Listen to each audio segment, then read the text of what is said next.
Silencio no. El silencio de un lugar vacío. El silencio de un lugar que está esperando en huele a incienso. Las iglesias están cerradas, pero el olor sale igual. Sale por las grietas, por debajo de las puertas, por los vidrios emplomados que nadie abre desde el Jueves Santo. Las campanas no suenan. Entre el Viernes Santo y el Domingo de Resurrección, la iglesia las prohíbe. Ese silencio de campanas que no repican dura 36 horas. Y en Boyacá, durante esas 36 horas, algo pasa. Los episodios de posesión colectiva durante la Semana Santa en Boyacá están documentados en registros parroquiales y en trabajos de investigación de universidades colombianas. Tienen fecha, tienen nombre y tienen un patrón que ningún sacerdote ha podido romper en 200 años. Soy señor Pesadillas y esto es Colombia en Boyacá, departamento del altiplano andino colombiano, entre 2000 y 3000 metros de altura sobre el nivel del mar. Frío, permanente en cielos que cambian 4 veces al día. Pueblos construidos alrededor de iglesias que tienen más años que la República. Este territorio fue el centro histórico de la evangelización jesuita y dominicana en el Nuevo Reino de Granada desde el siglo XVI. Antes de que existiera Colombia, antes de que existiera la Gran Colombia, antes de que existiera cualquier estado con ese nombre, los sacerdotes ya estaban en Boyacá construyendo iglesias en cada pueblo y convirtiendo cada calendario agrícola en calendario religioso. Los municipios del Valle de Tensantún, Jambilla de Leibán, Chiquinquirán, en esas comunidades, la Semana Santa no es una conmemoración, es la semana más real del año. La semana en que lo que ocurrió hace 2000 años ocurre de nuevo, aquí, en este pueblo, frente a esta iglesia, con esta gente cargando esta cruz por este mismo camino. Y en esa semana, específicamente, entre el Viernes Santo al mediodía y el Sábado de Gloria a la medianoche, algo ocurre que los registros parroquiales de Boyacá documentan desde al menos el siglo XIX, con una consistencia que los investigadores de folclore colombiano han señalado como inusual. En las versiones más consistentes registradas, el patrón es siempre el mismo: hombres y mujeres que hablan con voces que no son las suyas, que revelan secretos de otras personas que no podrían saber, que contestan abiertamente la autoridad del sacerdote frente a toda la comunidad, que acusan a miembros respetados del pueblo de crímenes no confesados. El sacerdote exorciza. El episodio pasa. El Domingo de Resurrección, todo vuelve a la normalidad.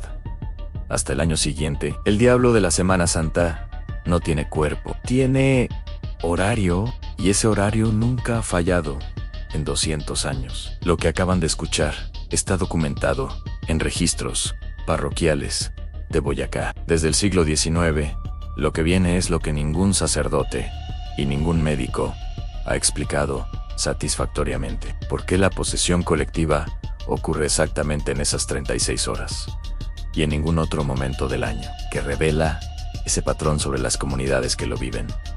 ¿Y por qué el exorcismo funciona?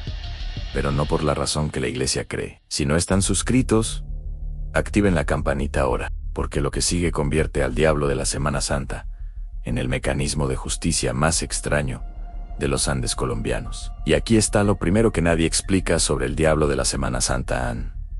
Los episodios documentados en Boyacá no se distribuyen aleatoriamente por la población. No le pasa a cualquiera, no le pasa al que estaba en el lugar equivocado, en el momento equivocado. Investigadores de psicología social colombianos que han trabajado con comunidades del Valle de Tenza y del altiplano boyacense han identificado un patrón en quienes entran en estado de posesión colectiva durante esas 36 horas. 2 grupos han consistentemente, sin excepción significativa, en los registros revisados. El primero, mujeres en situación de violencia doméstica, documentada o sospechada por la comunidad. El segundo, a hombres en conflicto de jerarquía con el poder clerical o civil local, hombres que tienen algo que decirle al sacerdote o al alcalde y no pueden decirlo con su propia voz. Lo que revelan durante la posesión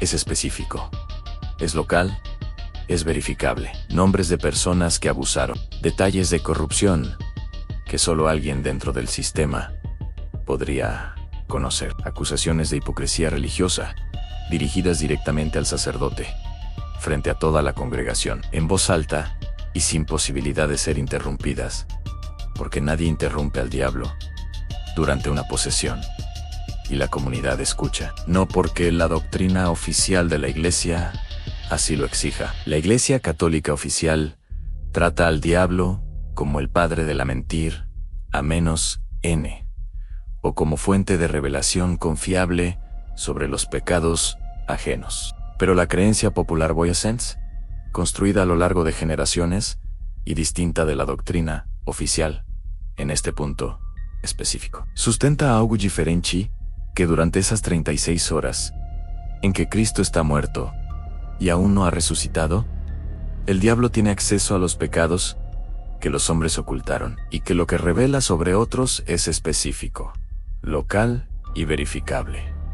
No es la Iglesia quien autoriza escuchar al diablo, es la comunidad que decidió por su propia cuenta que en esas horas específicas vale la pena oír. Esta es una interpretación verificable en trabajos de investigación de psicología social de universidades colombianas. No un hecho cerrado, pero es la que explica por qué las revelaciones de la posesión son siempre específicas, siempre locales y siempre sobre alguien con poder. El diablo de la Semana Santa no poseía a los más débiles, él les prestaba su voz. Es Viernes Santo de 1923. Usted está en el atrio de la iglesia de un municipio del Valle de Tenza, en Boyacá.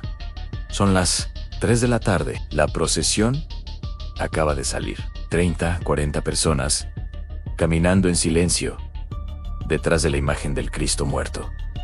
Las campanas no suenan. El único sonido es el de los pasos sobre el empedrado y el murmullo de las oraciones en voz baja. Rosalba Suárez camina en la tercera fila. Tiene 34 años. Es conocida en el pueblo por su devoción. Lleva años en la cofradía. Ayuda con las flores del altar. Nunca falta a misa. Nadie que la mire ahora diría que algo está a punto de pasar. Los archivos parroquiales del Valle de Tenza conservaron su nombre, An Rosalba Suárez. Los registros no certifican la posesión. Certifican que lo que ella dijo durante esas horas fue investigado, y que parte de lo que dijo resultó ser verdad. Rosalba se detiene en mitad de la procesión. No cae, no convulsiona. Se detiene, levanta la cabeza y habla con una voz que no es la suya. No más alta que las oraciones de los demás, pero con una calidad diferente. La calidad de alguien que está leyendo en voz alta algo que ya estaba escrito. Lo que dice no es blasfemia, no es maldición. Es un nombre, y después del nombre, un crimen. La procesión no se dispersa. La gente no corre. Se detiene, igual que Rosalba, y escucha, porque es el Viernes Santo, y las campanas no suenan, y Cristo está muerto. Y durante estas horas, la comunidad ha decidido, de generación en generación, que lo que habla a través de los que no pueden hablar merece ser escuchado. El sacerdote llega, hace lo que tiene que hacer. Rosalba vuelve a ser Rosalba. La procesión continúa. Rosalba Suárez no recordaba nada al día siguiente, pero el nombre que pronunció el Viernes Santo seguía flotando en el pueblo. El domingo de resurrección, n-, y todos fingían no haberlo escuchado. Y aquí está la segunda cosa que nadie dice en voz alta sobre el diablo de la Semana Santa. En todas las versiones populares de estos episodios, el exorcismo es el héroe de la historia. El sacerdote que llega, ordena al diablo que salga, restaura la normalidad, devuelve a la persona a sí misma. El bien vence al mal, el orden vence al caos. La iglesia demuestra su poder sobre las fuerzas oscuras. Pero hay un patrón en los registros parroquiales de Boyacá que los estudios de folclore regional han identificado y que ningún canal de terror ha mencionado jamás. El exorcismo siempre funciona, siempre, sin excepción documentada. El diablo siempre sale cuando el sacerdote lo ordena. La posesión siempre termina antes del domingo de resurrección. El orden siempre se restaura, siempre. Eso no es un milagro, es una estructura. El exorcismo funciona porque la posesión no es una invasión, es una performance con protocolo de cierre. La comunidad necesita el exorcismo tanto como necesita la posesión, porque el exorcismo es el mecanismo que permite archivar lo que fue dicho durante las 36 horas, como manifestación demoníaca y no como denuncia formal. El sacerdote expulsa al diablo, y con el diablo expulsa la obligación de actuar sobre lo que lo que Rosalba Suárez dijo, puede ser ignorado porque no lo dijo Rosalba Suárez, lo dijo el diablo, y el diablo ya se fue. El exorcismo no restaura el orden, protege el orden que la posesión amenazó con revelar. Eso no es sobrenatural, eso es exactamente cómo funciona el poder, cuando necesita una válvula de escape. Que no cambie nada, abre la válvula, deja que la presión salga, y la cierra antes de que alguien tenga que responder por lo que salió. Pero aquí está lo más perturbador de todo. Los episodios de posesión colectiva durante la Semana Santa, en Boyacá, no desaparecieron con la modernización. No los eliminó la televisión, ni la educación secundaria obligatoria, ni los teléfonos celulares, ni ninguno de los procesos que el siglo XX introdujo en esas comunidades. Investigadores de salud mental comunitaria que han trabajado en contextos rurales andinos, colombianos, en las últimas décadas, han documentado episodios recurrentes con las mismas características estructurales, el mismo intervalo calendárico, los mismos grupos afectados, las mismas categorías de revelación. La psiquiatría los clasifica como episodios de histeria colectiva o trastorno disociativo de masa. Le cambia el nombre le da un código diagnóstico, lo archiva en una categoría clínica. Pero el patrón de contenido, quién habla, sobre quién habla, que revela, sigue siendo exactamente el mismo que los registros parroquiales del siglo XIX describieron. El diablo cambió de diagnóstico, no cambió de función. Según investigadores de salud mental comunitaria, en contextos rurales, andinos colombianos, los episodios disociativos colectivos asociados al calendario religioso persisten con mayor frecuencia en las comunidades con menor acceso institucional, donde no hay juzgado que funcione, donde no hay trabajador social, donde no hay mecanismo formal para decir lo que no puede ser dicho de otra manera, el mecanismo que la comunidad construyó hace 200 años para decir lo que no podía ser dicho, sigue siendo el único mecanismo disponible en los lugares donde ningún otro llegó. El diablo de la Semana Santa lleva 200 años revelando lo que la comunidad no puede decir en voz propia. Y 200 años después, la comunidad sigue sin poder decirlo de otra forma. Empezamos con un silencio de campanas que no repican. Terminamos con el mismo silencio 200 años después, en los mismos pueblos.